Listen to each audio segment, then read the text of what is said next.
And அப்படியே low angle ஷாட்ஸ்க்கு opposite high angle shots. High angle shot use பண்ணுறப்போ அந்த சப்ஜெக்ட் வந்து ரொம்ப வல்னரபிளாக ஆர் வீக்காக தெரிவாங்க. ஸோ இந்த டீசரில் பர்டிகுலராக இந்த சீன் பார்த்தீங்கன்னா அவர் வந்து ஒரு ரெஸ்டாரண்ட்டில் இருக்கார்.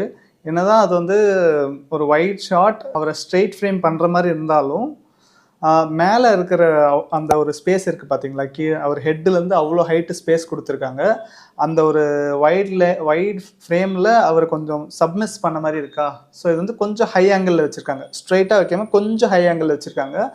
அண்ட் ஜஸ்ட் இது அப்படியே ப்ளே பண்ணுறப்போ அது வந்து அஜித் சாரோட ஹை ஆங்கிள் ஷாட்லேருந்து த்ரிஷாவோட ஒரு ஃபுல் ஷாட்டாக மாறுது.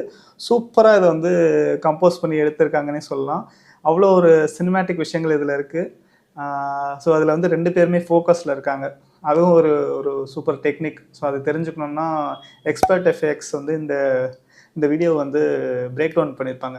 அதில் போய் பாருங்கள் எப்படி த்ரிஷாவும் ஃபோக்கஸில் இருக்காங்க, அஜித் சாரும் ஃபோக்கஸ்